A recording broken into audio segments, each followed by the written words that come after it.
Halo guys, ketemu lagi dengan channel saya. Sekarang saya ingin membuat liputan spesial tentang bangunan cagar budaya nasional Benteng Smalborot. Ya, ini ada di mana? Ada di Kota Bengkulu, Provinsi Bengkulu. Ya, tetapi ini menjadi bagian yang tidak terpisahkan pengelolaannya oleh Kementerian Pendidikan, Kebudayaan, Riset dan Teknologi. Nah, seperti apa perjalanan meliput dan dalam benteng ini? Ayo kita ikuti, kita nanti akan masuk dan berkeliling secara detail di sana. Yuk, salam, kita ke dalam.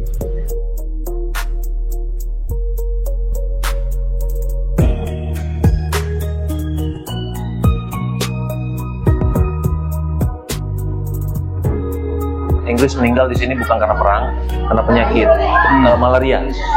Nah, ini di sini terdapat 4 batu nisan. Jadi kalau kita artikan di sini seolah ini kita akan terjebak dengan tulisan ini.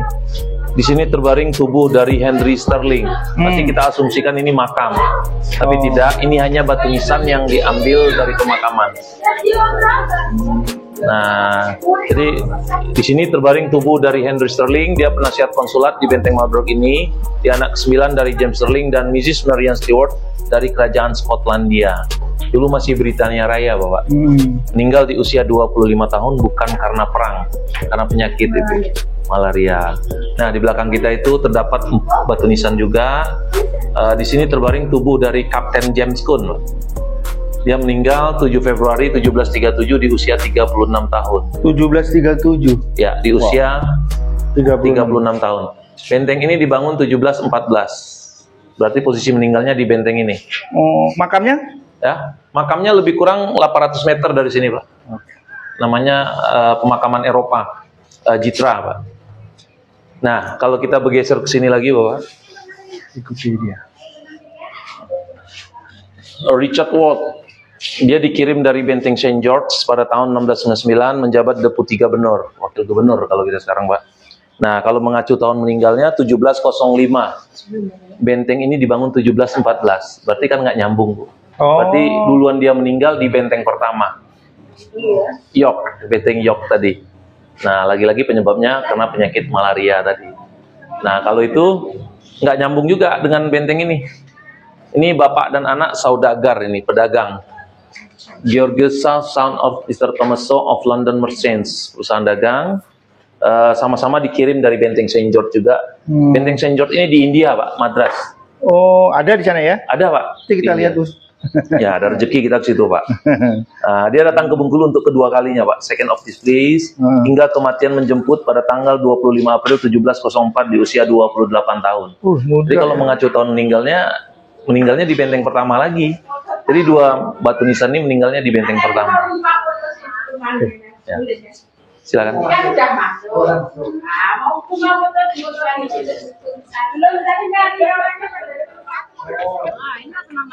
Nah, ini makam. Oh, ini betul ada jasadnya di dalam ini, Pak. Oh, gitu ya? Ya, jadi salah satunya menjabat residen gubernur, satu level dengan bupati. Nah, jadi dia dibunuh oleh masyarakat Bengkulu. Jadi meninggalnya ini karena dibunuh. Jadi makanya diamankan jasadnya di sini. Iya, 3 ini. Nah, salah satunya menjabat residen gubernur, satu level dengan bupati, namanya Thomas Parr. Nah, kalau ini ajudannya, Charles Murray.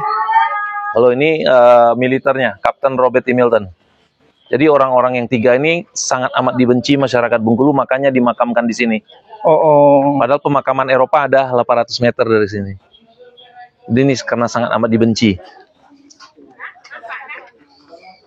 Tapi perlu diketahui dan dicatat, saking gentlemannya masyarakat Bengkulu pada saat itu, anak dan istrinya tidak ikut dibunuh, Pak.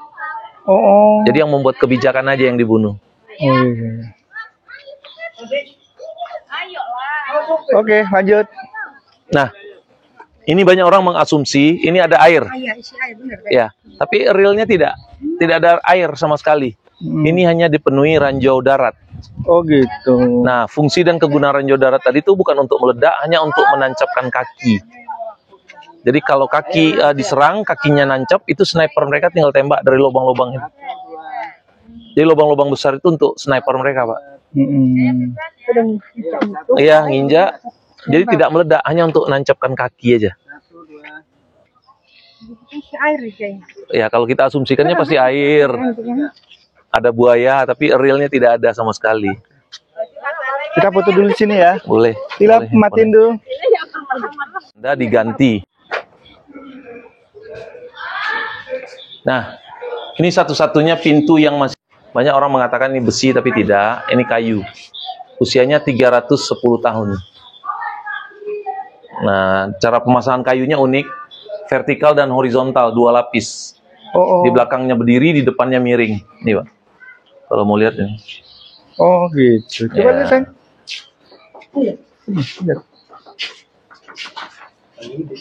Kalau pakunya tetap besi. Vertikal dan horizontal dia. 2 lapis. Ya. Dilengkapi pintu emergensi. Oh iya, nih yang kecil ya. Ya, jadi ketika malam datang mereka nggak perlu buka pintu ini lebar-lebar, cukup melalui pintu kecil. Oke. Nah ini pintu kecilnya. Oh iya. Ini pintu kecilnya, jadi ketika malam datang mereka nggak perlu buka pintu lebar-lebar. Jadi usianya udah 310 tahun kayunya. Asli ya? Asli, Pak. Oke. Nah, kenapa tadi Bapak masuk, dibelokkan ke kanan, kok nggak lurus saja? Jadi di sini ada satu strategi perang yang dimainkan Inggris. Ketika mereka tidak sempat derek ini jembatan, mereka hanya bisa tutup pintu. Ancang-ancang untuk mendobrak pintu ini pendek, karena dibelokkan ke kanan. Oh gitu strateginya. Itu strateginya. Ya, dulu kan dobrak pintu ini kan pakai kayu besar, Bu, panjang. Betul. Ya. Jadi, Kita jadi pendek ya. ya. Nah, kalau lurus seperti ini aja 2 kali atau 3 kali pasti jebol nih pintu. Oke, lanjut Mas. Nah, ini. Sini kita saya mau tahu yang penjara itu Mas. Ini. Yuk. Jadi 2 blok ini tahanan ini. Jadi 2 blok ini tahanan. Tapi sebelum itu sebelum kita lihat selnya, kita nih. Ini benteng pertama tadi namanya Benteng York. Ada di Lebih kurang 2 km arah timur. Dibangun tahun 1685 karena lebih dari separuh pasukan mereka meninggal bukan karena perang, karena penyakit. Makanya Gubernur Jenderalnya yang bernama Joseph Paulet minta izin ke kerajaan Inggris untuk memindahkan ke posisi kita sekarang. Oke. Timbul pertanyaan, kenapa benteng ini dinamakan Benteng Marlborough? Banyak orang mengait-ngaitkan dengan rokok Marlboro atau Malioboro yang ada di Jogja, tapi tidak ada sama sekali. Itu untuk mengenang seorang jenderal perangnya yang menghormati jenderal perangnya yang bernama John Churchill, udah memenangkan lebih dari 4 peperangan hebat di Eropa. Jadi untuk mengenang jasa-jasanya diberilah gelar bangsawan Duke of Marlborough. Oh gitu ceritanya. Marlborough itu nama desa terkecil di Inggris bagian selatan. Kita kunjungi. Jadi nggak ada kaitan dengan Malioboro atau rokok Marlboro sama sekali. Nah, kalau kita ingat dengan Churchill, kita akan teringat dengan Winston Churchill, Perdana Menteri Inggris. Jadi ini kakek buyutnya. Mereka pakai pam Churchill. Oh, pam ya? Ya, pamnya atau sukunya, marganya Churchill. Nah, ini bentuk ranjau daratnya nih. Oh, itu tadi Mas. Nih bentuk ranjau daratnya, bukan jam matahari. Ranjau darat ini. Nah, fungsi dan kegunaan ranjau darat itu hanya untuk menancapkan kaki aja. Jadi kalau udah nancap, itu sniper mereka tinggal tembak, Pak. Dia bisa lari dia. Ya, jadi tidak ada teknologi ledak-meledak pada saat itu, belum ada. Nah, ini jenis peluru. Fungsi dan kegunaan peluru ini bukan untuk meledak lagi, hanya untuk menjebol kapal. Karena teknologi kapal pada saat itu kan kayu. Jebol, dihantam, bocor, masuk air, tenggelam. Oke. Nah, ini perlu diketahui juga nih. Kilo emas bersinar hingga Eropa. 28 kilo emas yang di Monas itu asalnya dari Bengkulu. Bukan dari Aceh. Jadi orang banyak mengatakan dari Aceh, tapi realnya tidak. Yang dibawa dari Bengkulu. Dari Lebong Tandai namanya, tambang emasnya. Jadi 28 kilo itu dibeli oleh saudagar Aceh, disumbangkan untuk membuat Monas. Jadi bukan dari Aceh emasnya, dari Bengkulu. Oh gitu. Nah, ini perlu diketahui juga ini. Hampir 38 ton emas Bengkulu dibawa ke Belanda. Bukan 38 kilo. Hampir 38 ton emas Bengkulu ini dibawa ke Belanda.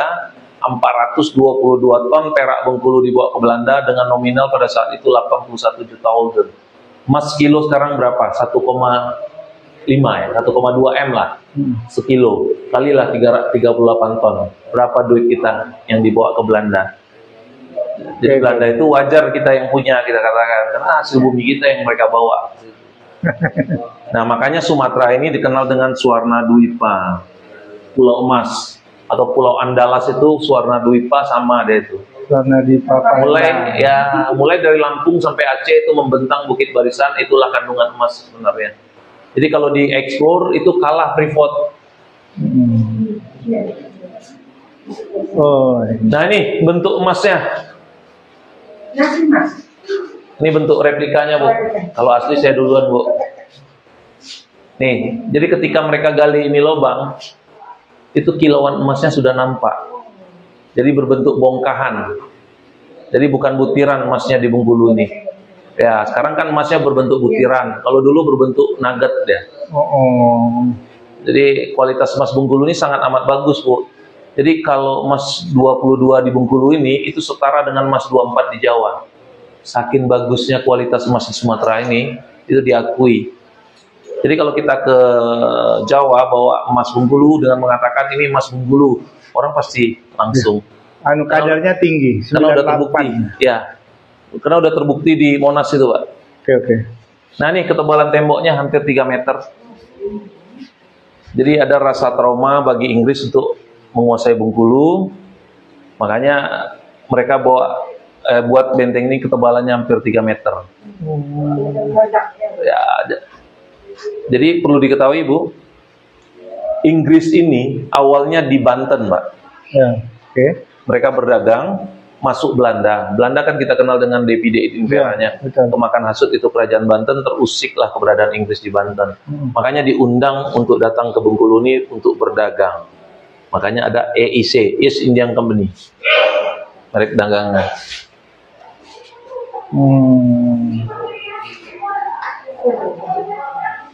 Ayo kita lihat di sebelah ini ada tulisan tangan berbahasa Belanda.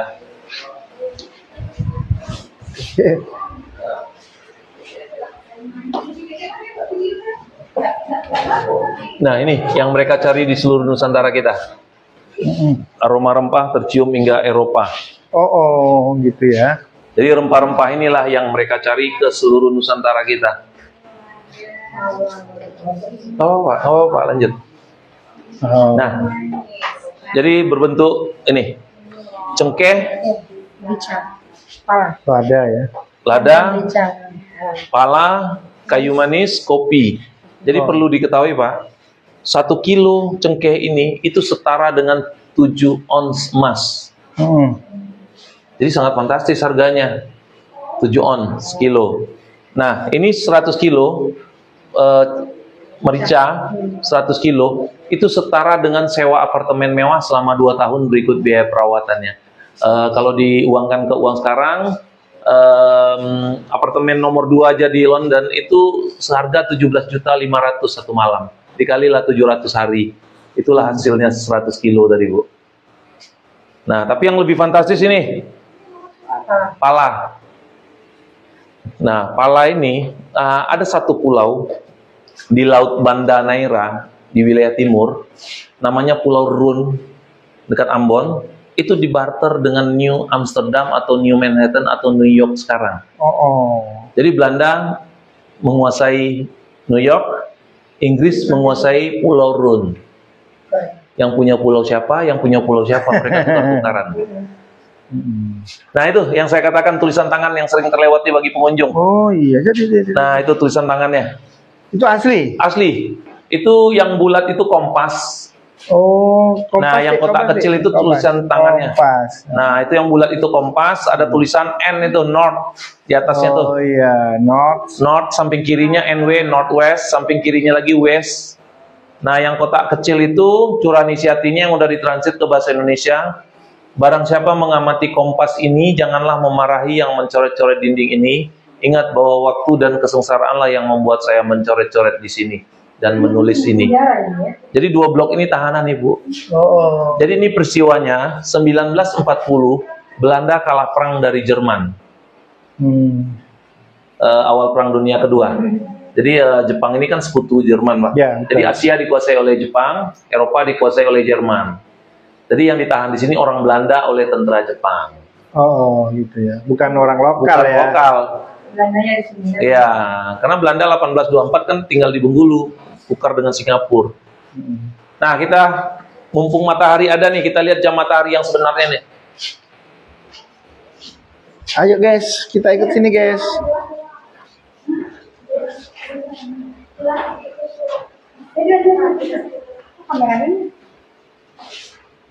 Nah ini, mumpung mataharinya nggak malu, ini tadi malu-malu mataharinya nih, kita lihat jam matahari yang sebenarnya.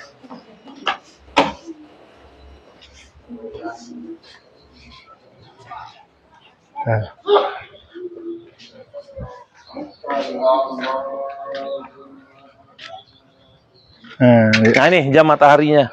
Sini sayang. Kita lihat ini ya. Posisi jari saya di sini sekarang nih. Bapak lihat dari depan aja, Pak. Nah ini. Posisi jari saya di sini, Pak. Oke. Di telunjuk saya nih. Ini belum jam 12, belum jam 1. Ini jam 1 kurang seperempat atau 1 kurang 10. Ada jam, saya nggak ada jam nih. 12.49. Ya, ya kurang 10 kan? Jam 1 kurang 10. 12.49. Ya, jam 1 kurang 10 nih. Ya. Terus untuk Ya, ini bayangnya, Pak. Nanti jam 1-nya di sini, Pak. Jam 1-nya geser sedikit. Nah, nanti jam 2-nya di sini, Pak. Karena matahari sudah di barat. Oh. Bayangannya ke timur. Ini nyebutnya apa ini? Jam matahari. Oh, jam matahari. Kalau di tulisan itu sun clock. Zaman dulu kan belum ada jam. Belum ada ini, jam. Jadi Jadi orang berbentuk mau tahu pakai bayangan ini. mata. Jadi sesuai lah dengan orang tua-tua kita dulu. Kalau lagi di sawah atau di kebun, mereka mau sholat zuhur, mereka kan nancap lidi dulu. Kalau bayangannya hampir hilang, itu udah masuk zuhur. Ya, orang tua-tua dulu. Jadi jam 8 pagi tadi bayangannya di sini, Bu. Jam 9 di sini, jam 10 di sini, jam 11 di sini. Jam 12 itu tadi di sini tuh, Pak. Hilang. Hampir hilang. Kenapa hampir hilang? Karena Bengkulu tidak dilewati garis khatulistiwa. Kalau dilewati garis khatulistiwa seperti di Pontianak atau di Sumatera Barat itu akan hilang dia. Betul. Jadi ini jam matahari. Saya hafal karena tiap hari lihat, Pak. Iya, betul. Betul. Kalau sekali-sekali lihat puyeng juga saya, Pak. Iya, iya. Lanjut. Ayo kita ke barak militer. Nah, kalau kita lihat sepintas ini seperti sel, Pak. Tapi semasa Inggris ini bukan sel. Ini barak militer untuk tentara mereka yang masih bujangan nginepnya di situ.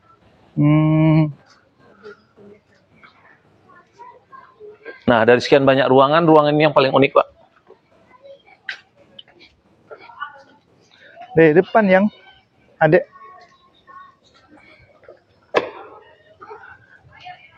Adek masuk dulu. Adek masuk dulu.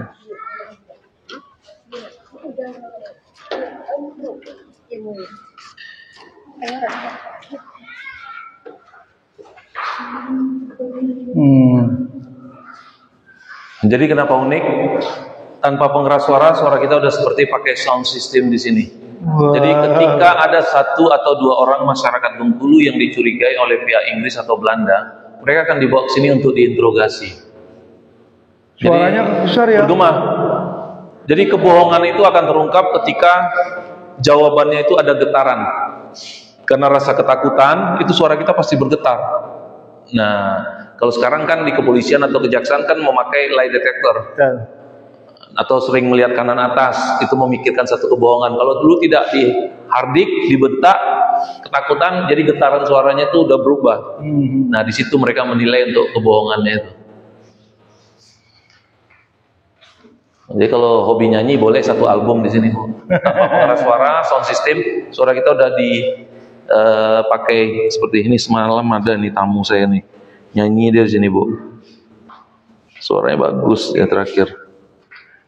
Oh gitu ya. Tes. 1, 2, 3. Mana dia kemarin? Di sini dia nyanyi kemarin. Langsung update status deh.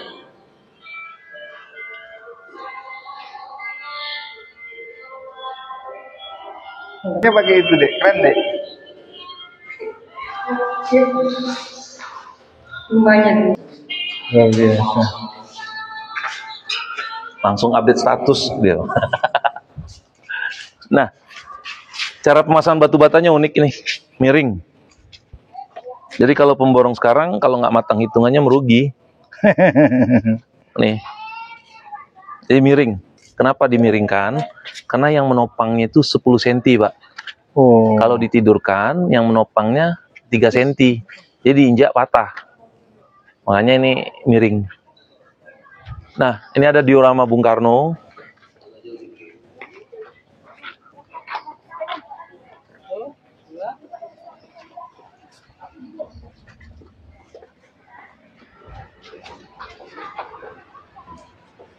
Silakan. Oh.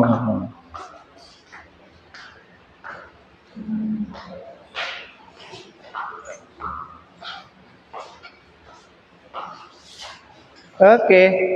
Nah, ini ada patung Bung Karno. Banyak orang mengatakan Bung Karno pernah ditahan di benteng ini. Tapi kenyataannya tidak. Bung Karno tidak pernah ditahan di benteng ini. Beliau hanya diajak komunikasi oleh pihak Belanda. Di sini. Iya. Oke. Dari kekalahan Belanda dari Jerman, Bung Karno diminta datang ke benteng ini, diminta untuk mendesain monumen. Kebetulan Bung Karno ini kan seorang insinyur arsitek Ya. sipil. Jadi saking cintanya Bung Karno dengan kemerdekaan, beliau hanya menumpuk 3 buah batu, Pak. Sebetulnya itu sindiran. Nih batunya itu berbentuk sindiran sebenarnya, Pak. Karena orang Eropa tidak tahu sindiran. Jadi Mr. Mayer ini manggut-manggut aja. Good, dia bilang. Sebetulnya Padahal sindiran. Kalian sudah kalah perang dari Jerman, kalian menjajah, kalian menyiksa, masih minta yang aneh-aneh. Ditumpuklah 3 buah batu oleh Bung Karno. Nah, karena orang perwakilan dari Belanda ini, Mr. Mayer ini nggak tahu sindiran, dia manggut-manggut aja, good, dibilangnya. Setelah Bung Karno keluar dari benteng ini, baru dia menyadari tidak ada makna tumpukan 3 buah batu. Jadi kalau kita cari monumennya tidak bakalan ada di Bengkulu ini. Jadi dihancurkan oleh Mr. Mayer setelah Bung Karno keluar. Jadi nggak benar adanya Bung Karno pernah ditahan di benteng ini. Beliau hanya diajak komunikasi. Nah, tujuan Belanda mengasingkan Bung Karno ke Bengkulu supaya beliau meninggal secara wajar. Apa salahnya ketika di ND beliau diracuni atau dieksekusi, selesai permasalahan. Tapi karena HAM sudah ada di Belanda, mereka tidak berani eksekusi. Nah, jadi tujuannya supaya beliau meninggal secara wajar, dapat penyakit malaria tropicana. Ternyata yang didapat di sini penyakit malarindu tropikangen, kelepek-kelepek sama Bu Fat. Walaupun istri ketiga, tapi ibu negara pertama. Nah, ini Raffles. Dek, Raffles itu kayak apa, Dik? Tuh. Ini, Dek. Dia ini namanya Raffles ya? Ya. Fadila Putri Raffles ya. Oh, berarti lahir di Bengkulu? Waktu saya tugas di Bengkulu. Oh, tugas Bengkulu. Nah, ini Raffles. Ternyata Raffles ini nggak tinggi-tinggi amat. Ukurannya standar. Nah, kalau berdasarkan catatannya ini, dia lahir di Jamaika, Amerika Latin. Oh, lumayan. Ya, itu.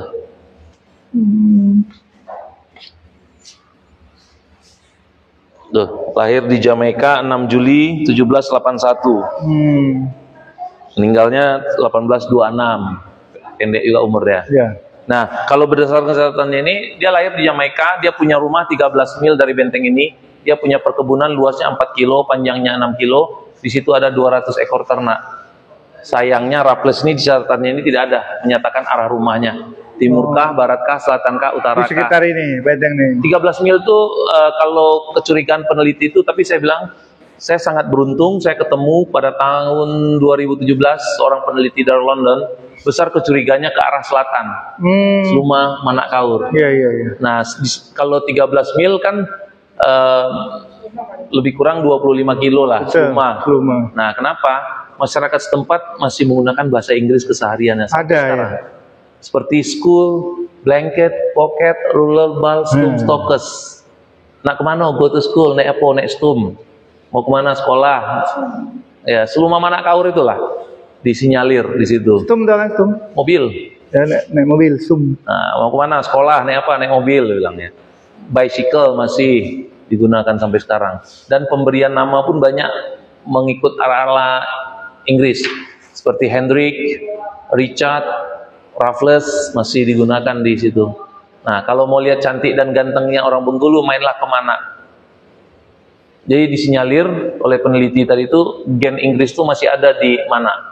Karena matanya coklat, kulitnya putih bersih, hidungnya agak mancung, Jadi ada disinyalir, karena kata peneliti itu logikanya dengan luas 4 kilo kebun, 6 kilo panjangnya, tidak mungkin mereka yang mengerjakan, pasti pribumi. Betul. Nah, mungkin terjadi perkawinan silang. Nah, perjanjiannya Mas, Ini sangat penting ini. itu diketahui. Kalau tidak ada perjanjian antara Inggris dengan Belanda, Bengkulu Belitung akan jadi negara Commonwealth, negara kesemakmuran. Jadi kalau dari Jakarta ke sini pakai paspor, Dulu ya. ya Bengkulu Belitung akan jadi negara Commonwealth yang dikenal dengan Treaty of London, Perjanjian London. Oke. Ya, 1824 ditukarlah Bengkulu Belitung dengan Semenanjung Malaka, Sarawak dan Brunei. Jadi ada satu pulau yang diinginkan Raffles, namanya Pulau Tumasik. Tumasik itu Singapura. Oke. Nah, yang diinginkan, kenapa Raffles menginginkan itu? Karena jalur perdagangan di Selat Malaka ini lebih menguntungkan daripada Samudra India. Oke. Jadi sampai sekarang Singapura hidupnya kan dari kapal lewat, jadi bayar pajak sampai sekarang. Kalau hasil Singapura kan tidak ada sama sekali. Jadi mereka mengandalkan ini Selat Malaka ini. Cuma kalau nggak ditukar, Bengkulu jadi kayak Singapura. Cuman ya kebebasan kita terhalang. Jadi segala sesuatunya balik-balik ke kerajaan Inggris juga. Iya. Bukan direbut kemerdekaannya, diberi. Beda, direbut dengan diberi itu beda anunya. Makanya Malaysia setiap buat kebijakan, kalau Inggris nggak suka, mereka nggak berani. Oh gitu ya. Karena seperti Palestina kemarin kan didukung oleh Malaysia. Kan mau diambil lagi negara Commonwealth-nya. Kalau kita terus suka kita kan, Iya. Palestina kita dukung, nggak ada yang marah. Nah ini dek. Nah, nih penemu bunga Rafflesia katanya. Sebetulnya penemu bunga Rafflesia ini bukan si Raffles. Oh gitu. Penemunya sebetulnya Dr. Joseph Arnoldi, seorang dokter pribadi dari si Raffles, seorang ahli botani. Dia yang menemukan, karena beliau ini seorang gubernur, untuk menghargai seorang gubernur, ya diberi nama spesiesnya Rafflesia Arnoldi. Jadi nama dua orang digabung jadi satu. Oh gitu. Rafflesia ini kebetulan gubernur dia, Bu, pada saat itu. Penemunya Dr. Joseph Arnoldi ini. Nah, tapi perlu diketahui, 7 tahun sebelum dipatenkan bunga Rafflesia ini, penemunya sebetulnya orang Prancis, Pak. Jadi karena hasil temuannya itu diambil paksa oleh Inggris, ditelitilah sama Dr. Joseph Arnoldi ini, ternyata ini spesiesnya. Jadi nama bunga Rafflesia itu berawal dari ini dia. Nama dua orang. Sebetulnya kalau penemunya orang Bengkulu, karena tiap hari melihat, cuman cara mematenkannya nggak tahu orang Bengkulu. Nah ini yang menyebabkan orang Inggris itu menderita 1 abad, kalahnya 1 abad tuh, 1700 sampai 1800 nih, Inggris menderita di sini bukan karena perang, karena penyakit malaria.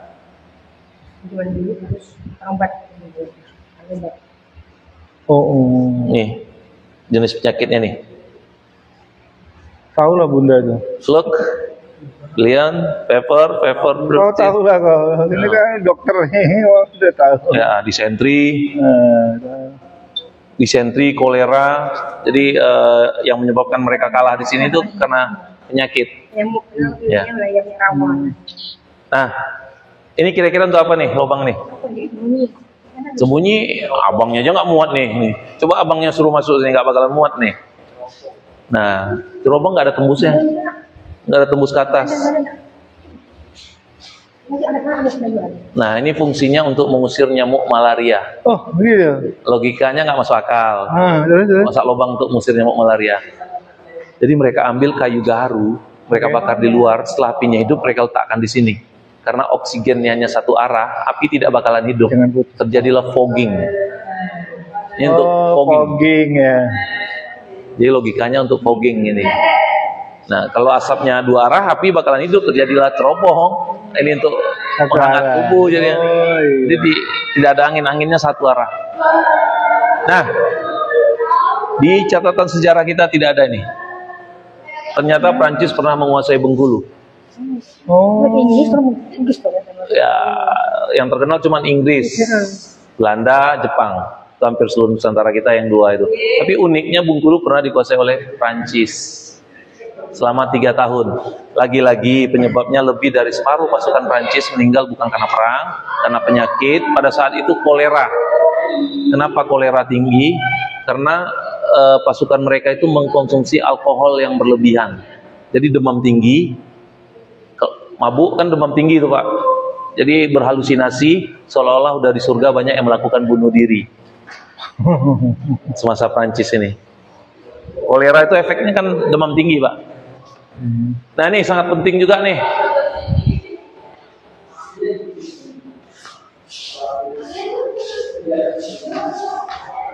Kenapa Bengkulu ini identik dengan Bengkolen? Nah banyak orang bertanya nih. Ya, ya.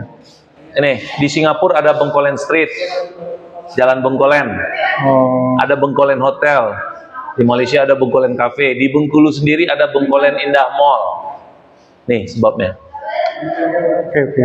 Bengko dan Land atau Catland, tanah patahan. Jadi Bengkulu atau dunia hari setahun 365 hari, gempa di Bengkulu 700 sampai 800 kali setahun. Karena berada di patahan. Makanya orang Eropa mengatakan Bengkolen, orang Inggris mengatakan Bengkulu ini Bengkolen, tanah patahan. Nah uniknya lagi Pak, Bengkulu di bawah Kesultanan Banten. Kok bisa ya? Unik, nyebrang pulau. Padahal di Sumatera ini ada Kerajaan Singamangaraja, Betul. Pagaruyuang, Ada Sultan yang Mahmud di Siak, Badarudin. ya di Siak itu. Iya, betul di Nah, Siak. kenapa sampai ke Banten? Jadi Bengkulu ini dari zaman Belanda itu udah pulau yang terlupakan. Karena Belanda menganggap Bengkulu ini tidak ada apa-apanya. Oh, Ternyata Belanda menyadari bahwasan Bengkulu ini Swarna Dwipa, pulau emas. Makanya dia bersedia juga tukar dengan Belanda, Inggris. Nah ini cukup penting juga nih. Kalau tidak ada perjanjian selebar ini, Inggris tidak akan datang ke Bengkulu. Jadi Inggris itu sekali lagi diundang untuk datang ke Bengkulu. Bukan ujuk-ujuk datang menjajah, tidak. Mereka diundang untuk berdagang. ya. Nah, Inggris cukup lama di Bengkulu nih. Ini 137 tahun sebenarnya. Di sini dibikin 140 tahun karena Prancis 3 tahun tidak tercatat, makanya dibikin 140 tahun. Belanda hanya 115 tahun. oh iya ya. Jepang 3 tahun. Jepang 3 tahun, Adek. Jepang, tapi walaupun 3 tahun sadis, Pak. Oh gitu. Ya. Hampir di seluruh Nusantara kita sadis ya.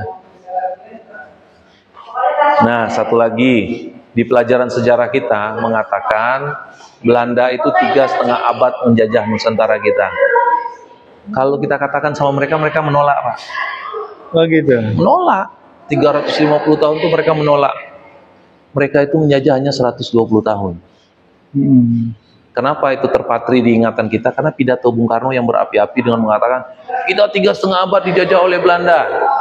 Sebenarnya mereka itu awal datang ke sini 1600-an itu berdagang, makanya ada VOC. Bukan menjajah. Bukan menjajah. Nah, ketika VOC sudah mulai merugi, bangkrut karena korupsi yang sangat-sangat besar di perusahaan dagang itu, makanya mereka menjajah untuk membalikkan modal tadi. Nah, karena terpatri itu karena itu tadi. Ya. Karena ya jiwa patriot kita itu yang membuat. Ya, kita lihat perbedaan meriam Inggris dengan Belanda. Nah, sebelum itu kita lihat dulu nih, mumpung direkam itu kita lihat market plan pembangunan benteng ini. Oh, sini ya. Sini. Masuk dulu ngadep sini. Nih, Joseph Collet, gubernurnya, gubernur Inggris yang mengusulkan untuk memindahkan benteng pertama ke benteng sekarang ini. Ini Joseph Collet.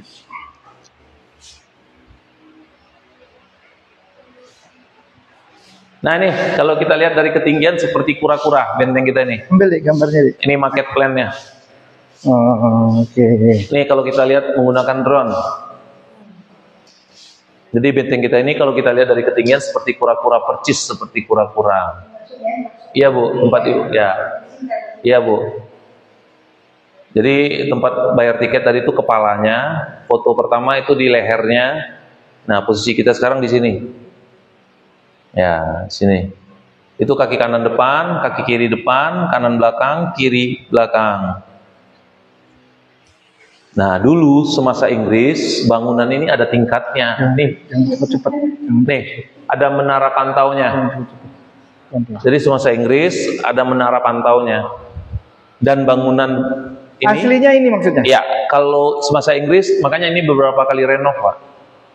Kepalanya tetap aja seperti itu. Oh iya ya.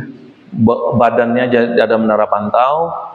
Nah, ini Oh, itu langsung laut itu ya? iya, nanti kita bisa lihat Samudra Hindia, Pak, di belakang. Nah, bangunan ini dulu bertingkat. Nih, ada bangunan bertingkat. Sekarang nggak bertingkat lagi. Oh gitu. Nih, kalau mau shoot.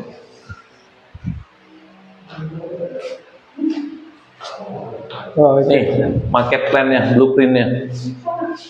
Desain awal Benteng Marlborough. Itu untuk akses lari keluar, Bu. Di semasa kemerdekaan kita ditutup. Tetangga dia. Ada tangga di bawahnya. Iya, Pak, ada tetangga. Ya. Ada tangga. Bentar itu entah ada tamu nih, sebentar lupa telepon.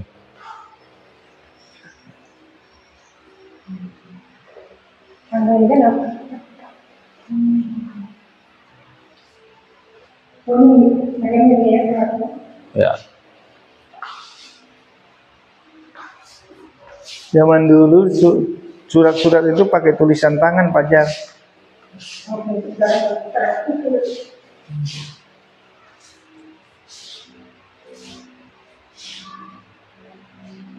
Oke. Oke, lanjut yuk. Lanjut, Bang.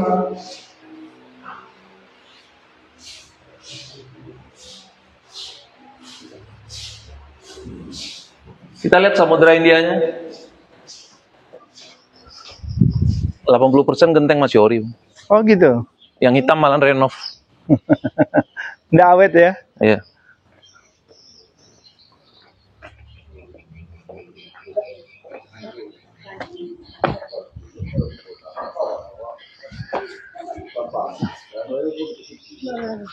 Mami kuat. Iya. Enggak lah. Zaman Inggris mana ada musola? Gereja malah yang ada, Bu. Coba ambil view ini. Nih, kalau mau lihat tuh gentengnya masih asli tuh. 80%. Genteng ke atas. Nah, gentengnya masih asli, guys. Bilang pemandunya. Itu ada stempelnya, Pak. Tapi nggak dari Inggris kan? Belanda. Dari Belanda nih. Ya, nanti kita kalau mau jelasnya lagi lihat situ, Pak. Ada tanggal tahun Gentengnya bulan. dari Belanda, Mas.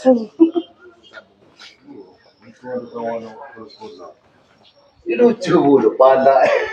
Saya mau bayar sekarang. Tapi orang ke pusat ada. Bisa sampai. Nah, gitu. Mundur.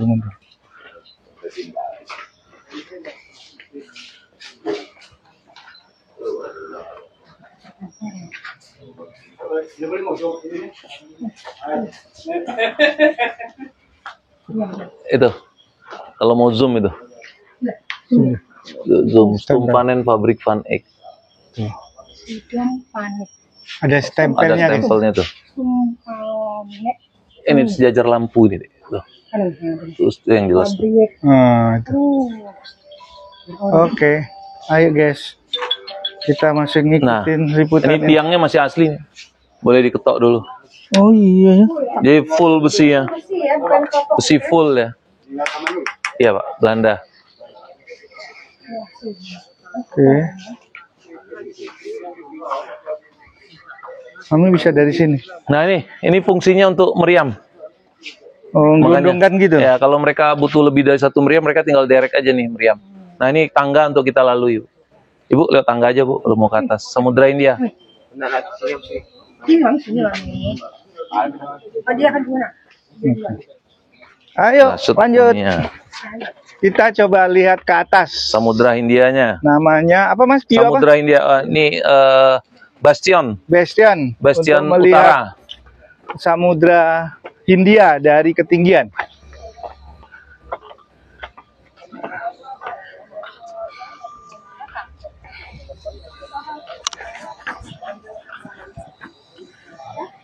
Diambil view-nya dari sana, sayang.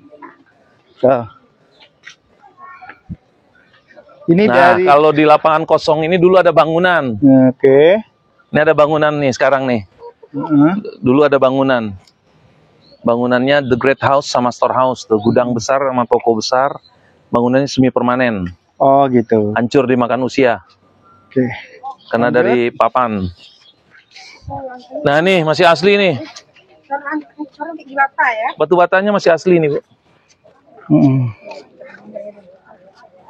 Nah, di bawah kita ini gudang peluru. Jadi itu yang 2 lubang itu untuk penyuplai peluru. Oh. Sumur ya? Bukan. Penyuplai peluru. Guys, ini lubang penyuplai peluru. Jadi peluru dari bawah dinaikkan ke atas untuk ke perang di sini. Nah, ini kita berada di Bastion Utara, pertahanan utara. Oke. Nah, kalau ini meriamnya bisa putar, kalau yang aslinya bisa putar 360. Oke. Ini Belanda, 24024 nih. Kalau aslinya Inggris, bisa putar 360 derajat. Iya sih. Ini asli, Belanda. Di Bandana. Iya. Nah, di hadapan kita ini Samudra Hindia, lautan lepas.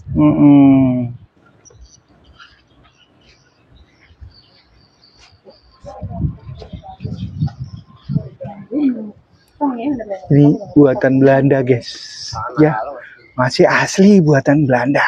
Tuh lihat. Ini keluar meriamnya dari sini. Dus gitu ke Samudra Hindia. Tes. Atau ya? Nah, nih. Lewat. Iya, Bu. Ya. Nah, kita beruntung nih bisa lihat Bukit Barisan, mulai dari Lampung sampai Aceh. Tuh, membentang itu Bukit Barisan. Itu yang dikenal dengan Swarna Dwipa itu. Oh, begitu istilah Swarna Dwipa itu yang Emas dah. Oke. Oh, itu Bukit apa? Barisan, Mbak. Bukit Barisan. Yang terasumsal lingkungan Iya, ada bukit. kaitannya. Bukit barisannya berlapis-lapis. Iya. Jadi kalau dieksplor ya mengalai Papua, Bu. Iya ya. Cuma nggak ada bentuknya. Apa? Gak ada kan lahat. Iya. Ini hampir. Itu bukan gunung tunjuk, Bu. Bukan gunung jempol. Itu gunung paling tinggi di dunia, Bu. Iya.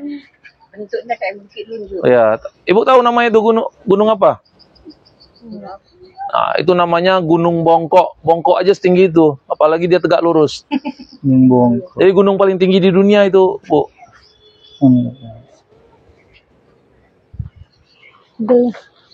Gak apa-apa.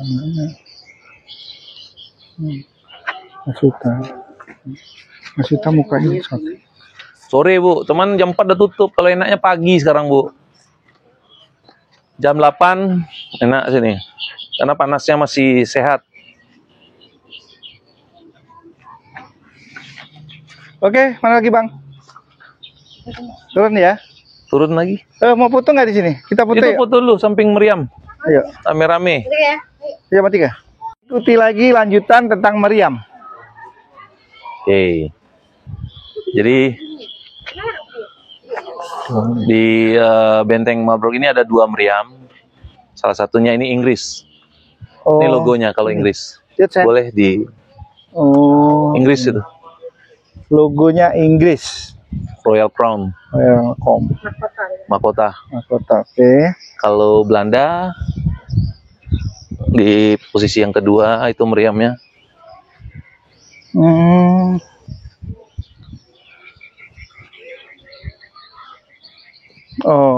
Ini Belanda, ini logonya, Dek.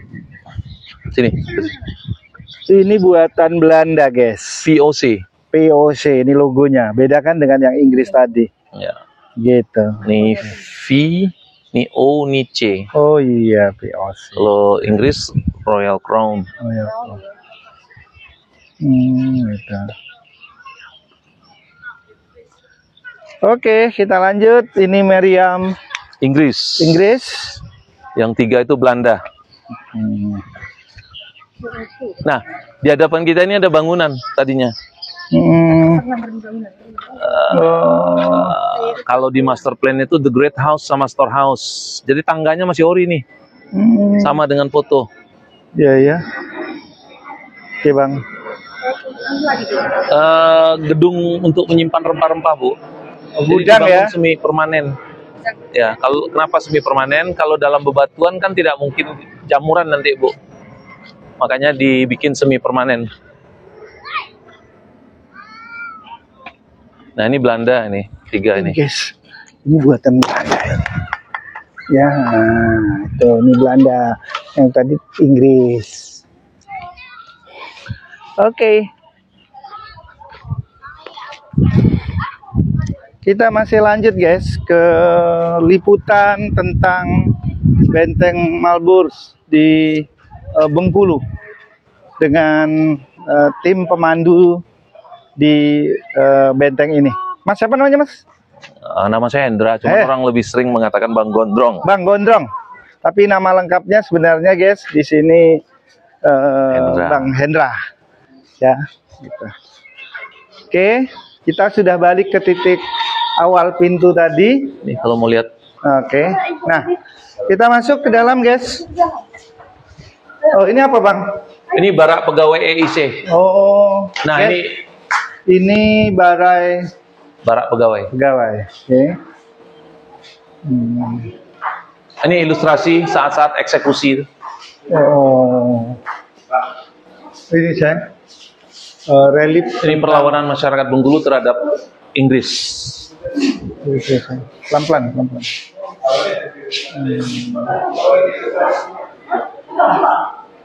Nah, ini saat-saat eksekusi makam yang 3 tadi. Ini, istrinya menghalang-halangi eksekusi, tapi istrinya tidak dieksekusi.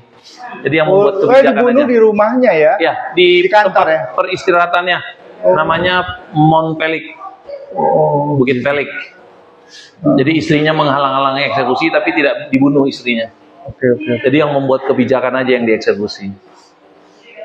Oh, Jadi, tapi memang dibunuh ya, bukan karena itu. Ini ya? dikenal dengan peristiwa Mount Pelik, terbunuhnya seorang residen gubernur oleh masyarakat Bengkulu karena salah kebijakan.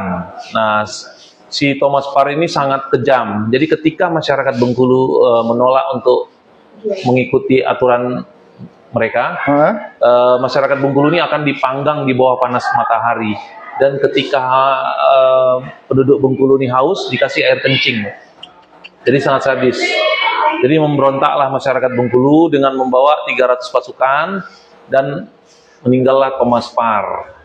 Nah, saking jengkelnya pasukan Inggris, itu 650 masyarakat Bengkulu tewas dalam 1 hari. Yang lebih sadisnya lagi diikat di bibir meriam. Jadi dapat kita bayangkan hancur leburnya. Jadi bagi Inggris dia seorang pejuang, makanya dibangunlah monumen Parr, Thomas Parr. Tadi ya. Bagi masyarakat Bengkulu pembawa sengsara. Nah, ini ada satu lagi peristiwa yang sangat penting juga untuk dikenang oleh masyarakat Bengkulu. Jangan lukai harga diri kami. Jadi ini ada seorang kapten militer dari Belanda minta dibuatkan tandu. Nah, setelah tandu itu siap, dia ditandu. Dengan sengaja Kapten Delau ini kencing. Jadi kenalah kepala dari kepala desa karena harga diri. Ditebas itu Kapten Delau, meninggal. Dengan meninggalnya satu orang kapten militer dari Belanda, satu kampung terusik keberadaannya. Ini dikenal dengan peristiwa Kemendak. Dimatikan gitu orangnya? Ya. Ngelawan juga orang Bengkulu ya. Di Eropa ada seorang pejuang, apalagi di Inggris, itu namanya Robin Hood. Di Jakarta si Pitung. Bengkulu punya Robin Hood-nya. Sini, kalau mau lihat Robin Hood-nya Bengkulu. Atau si Pitungnya Bengkulu, kalau mau lihat.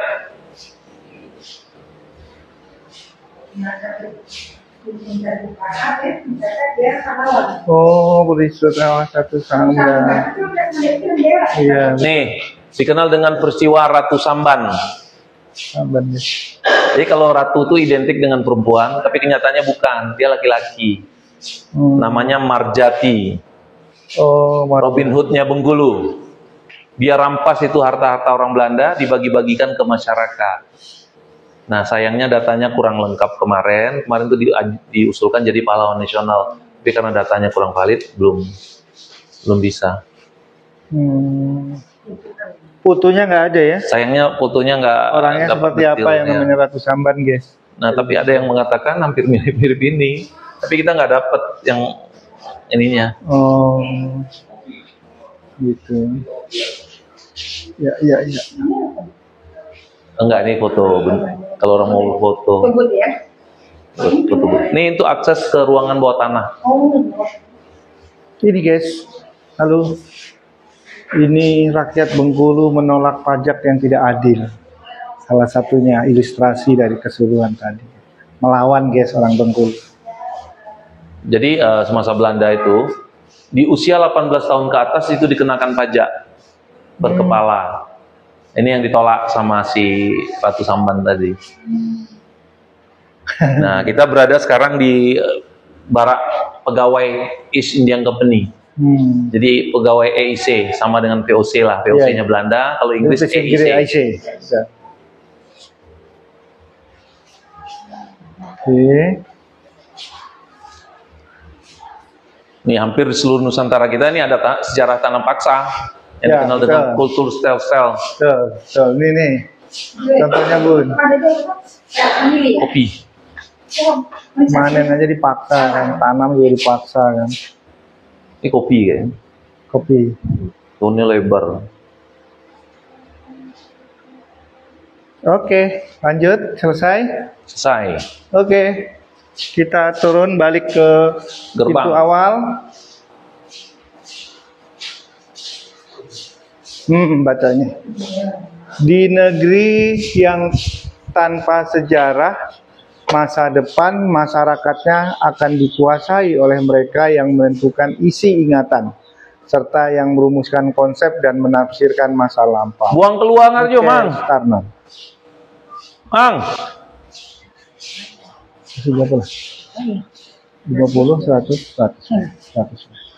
Biar aja ngasih ya. Itu bunda. Kultur stel-stel. Oke. Kita balik ke titik Ke 0. rumah Bung Karno. Ya, Lanjut ke rumah Bung Karno. betul. Dil, ayah closing ya, Dil. Putar, Dil. Di sini. Guys, selesai liputan kita, guys, di Benteng Malbots di Kota Bengkulu. Ini anunya, Pots Mabutnya. Kita ada semua. Semoga di sini menjadi kenangan top untuk wisata sejarah kita. Salam kita semua.